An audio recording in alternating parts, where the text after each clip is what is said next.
You, me, or nobody is gonna hit as hard as life.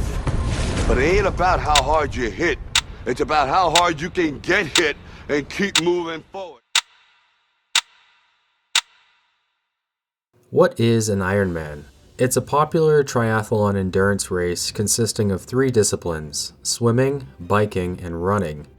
To complete a full Ironman, athletes must swim 3.86 kilometers, then transition and bike 180 kilometers, and then transition one last time and run a marathon, or 42.2 kilometers. Each event has a cutoff time: 2 hours and 20 minutes for the swim, around 10 hours and 30 minutes for the bike, and the full race is typically completed within 17 hours. The average time of a male finisher is 12 hours and 30 minutes.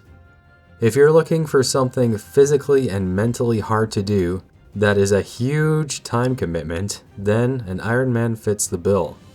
Looking at any enormous, daunting challenge like this, the first question one might think is, but why? It's a fair question. Everyone champions their own reasons when they take on a challenge. Maybe some people want to prove themselves. Maybe some want to improve their health and lose weight. Maybe some want to change their life and become someone different. Maybe some want to test themselves or push themselves past their limits to brush up against their breaking point. Maybe some crazy people genuinely find it fun. Me, I want to do it because of all those reasons and more. I used to work as an English ALT in Japan, and one of the things I told my students was I wanted to train for and complete an Ironman race. Big talk from me, huh?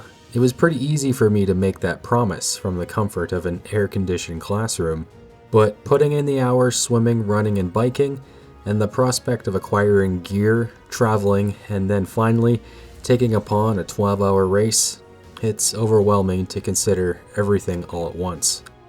But going into this challenge, I have a small advantage. I've completed a couple marathons, lots of half marathons, and a 60-kilometer ultra run, as well as a few swimming and running biathlons. I'm not new to endurance sports. Long hours training and the physical and mental demands of hard races is something I have some experience with. But the Ironman will likely take double the time of my longest run. It's gonna be a serious mental battle. I'm confident with the right training regimen, proper recovery, and good gear, I can complete an Ironman. But I'm also confident it's not gonna be easy. So, with 164 days at the time of this recording until the big race, it's about time to shut up and get training, you say? Don't worry, I'm way ahead of you. January 2026, I mixed in cycling and swimming into my daily cardio routine. I was running about 10 kilometers a day, and I added half an hour of cycling and an hour of swim sessions into the mix. So a typical week might look like Monday, run 10K, cycle 30 minutes, weights. Tuesday, run 10K, swim 1 hour, weights. Wednesday, run 10K, bike 30 minutes, weights. Thursday, bike, swim. Friday, run 20 kilometers. Saturday, run 10 kilometers, bike 30 minutes, weights. Sunday, rest day. I think this was a really good starting base for me.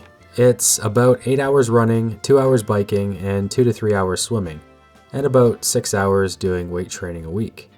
So going into February, I increased my biking training time up to an hour. Since biking and swimming are low impact, biking for long periods of time and doing brick sessions, which is biking and then transitioning into running, is good practice. I think triathlon racers who don't train brick sessions have a higher chance of cramping or facing other problems, which is something I want to avoid. For food, I have been eating a high-protein diet, but I have upped my carb intake to take into account the large volume of cardio my body is under. So for breakfast, I might have oatmeal or a large piece of toast, coffee, eggs, cottage cheese, bananas, yogurt, and protein powder. Usually, I don't go too heavy on the breakfast. I don't like running or swimming on a full stomach. If I can help it, it's not the greatest feeling in the world. For lunch, I'll usually have tuna, sardines, steak, or leftovers with a protein shake and creatine. I'm usually pretty hungry around this time, as I've usually completed the 2 hours of cardio for the day. For supper time, it varies, but it's usually carb and protein heavy, something like pork chops, chicken, fish, soup, stew, pasta. I haven't had many problems with my energy during the workouts itself, although my energy after the 2 cardio sessions are done is usually somewhat low. Moving further into training, I will improve my sleep schedule and my hydration for better recovery.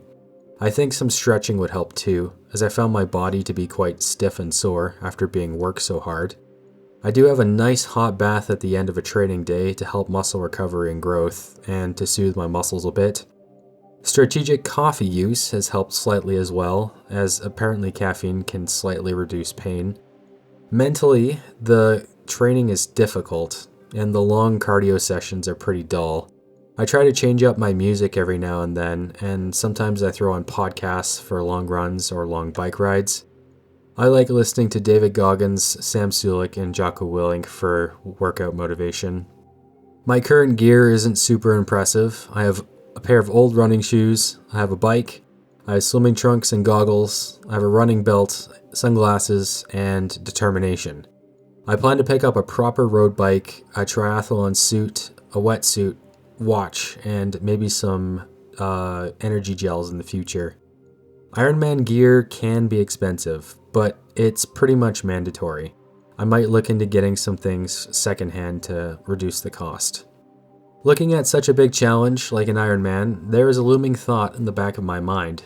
It's the question, what if I fail?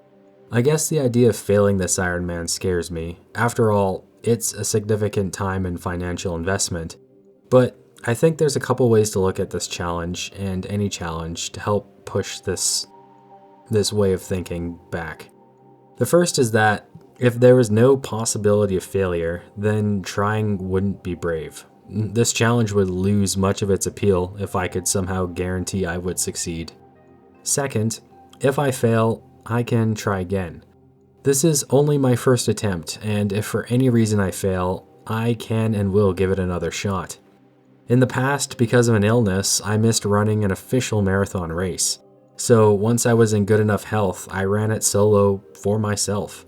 There wasn't a lot of fanfare or applause, but even today, looking back, I respect myself for doing that.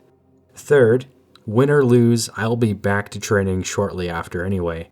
Maybe I will complete this Ironman, and that will be an amazing feeling and a great accomplishment, but it's not the end. I'll be back training for the next thing shortly after. And if I DNF, well, I'll be back training for the next year's Ironman, and I'll come back with a vengeance. Doing this Ironman is less about me accomplishing a one-off goal for bragging rights. My goal is to become a person who can do hard things. So, win or lose, when the time is up, I'll be proud of my training and the person I'll be by the end. If everything goes right, by August, I'll be in the best physical shape of my entire life. And hopefully, I can say those magical words, I am an Ironman. So, enough yapping. I gotta get back to training. See you in March. Be bold.